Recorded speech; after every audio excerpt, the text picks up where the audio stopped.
안녕하세요, 멋진 아재입니다. 여러분, 요즘 자영업자들에 대한 지표가 나올 때마다 자영업자들은 너무 어려워지고 있다는 것을 아주 실감할 수 있는 것 같아요. 2분기까지 대출만 하더라도 654조로 늘어났습니다. 1분기에 636조였잖아요. 그만큼 대출을 많이 받는다는 이야기예요. 저도 국밥집을 하고 있으니까 왜 대출을 받아야만 하는지 이해할 수가 있습니다. 장사가 안 되거든요. 장사가 안 되니까 대출이라도 받아서 직원들 월급도 주고 식재료비도 내고 그렇게 가게 운영을 해야 하는 거죠. 방법이 없으니까 말입니다. 그런데 언제까지 이렇게 버티기를 해야 할지 저는 잘 모르겠어요. 일단 앞으로의 경제 전망을 보면 세계적으로도 마찬가지고 국내적으로도 마찬가지고 좋아질 기미가 전혀 안 보입니다.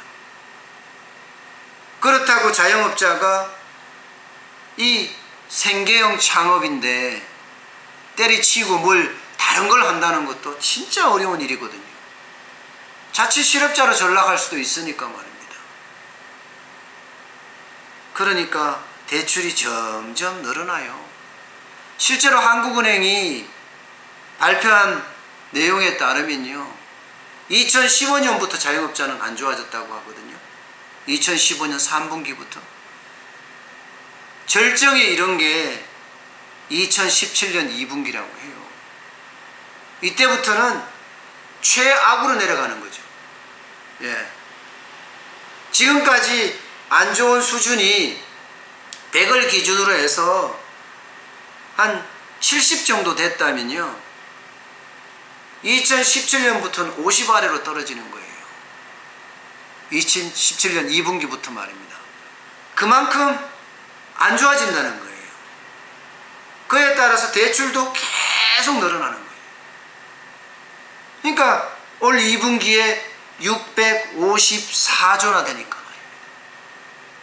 문제는 부실 여부예요.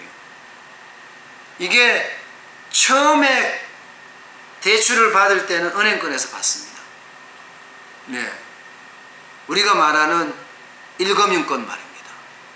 그런데 이게 안 돼. 어느 정도 되니까 자영업자는 신용이 약해서 대출을 못 받아요. 결국은 2금융권으로 손을 벌립니다. 신용금고나 저축은행 말입니다.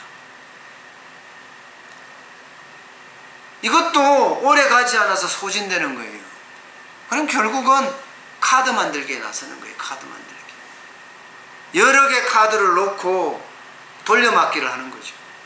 지금 자영업자들의 실상이 그렇습니다. 다중 채무자가 굉장히 많다는 거예요.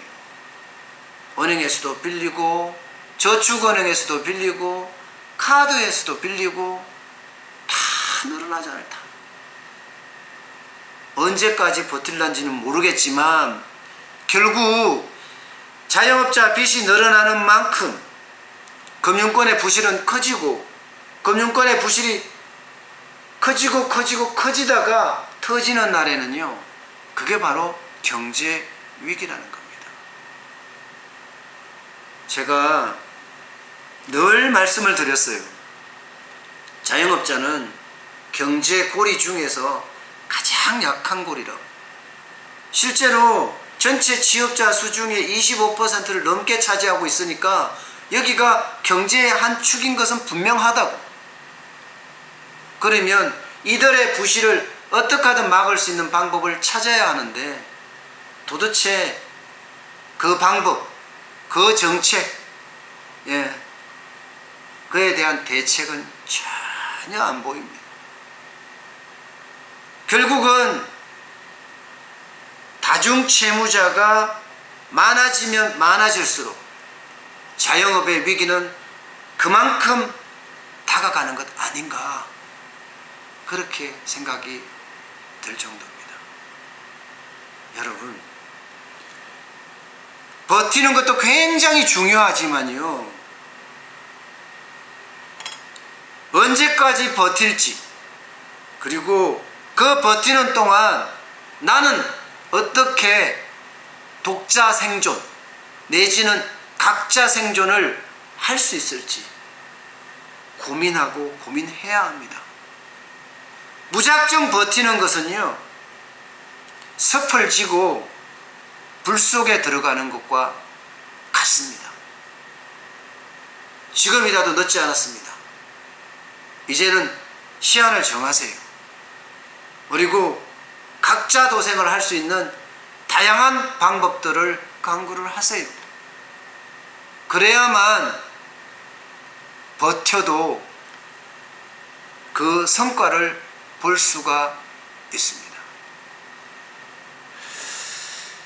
네, 오늘은 이 정도 하고요.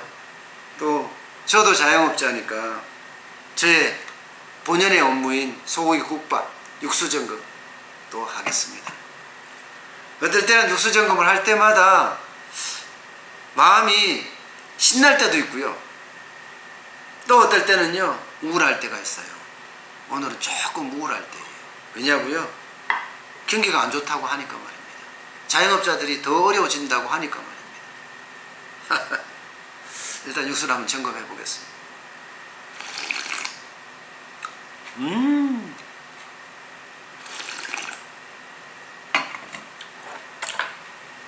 뭐 좋은 육수가 늘 좋은 국밥을 만든다고 저는 생각하니까 이렇게 항상 아침마다 육수를 점검한답니다. 저도 변화를 해야 될 텐데 말입니다. 그죠? 계속 버티기를 해서는 답이 없을 텐데 변화의 안을 짜고는 있습니다. 여러분에게 제가 몇 번 설명을 드렸다시피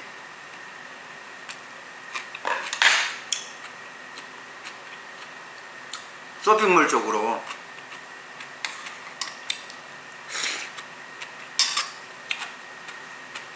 더 강화하는 방안을 지금 찾고 있습니다.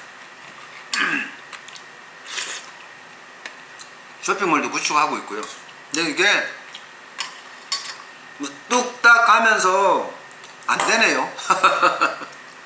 도깨비 방망이라도 있었으면 좋겠어요. 뚝딱 하면 바로 되니까.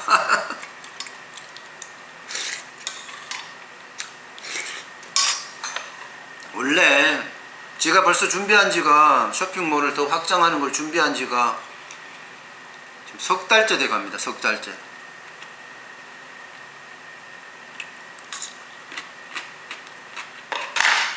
가장 빠른 시기에 더 열심히 해서 빨리 오픈을 해야죠.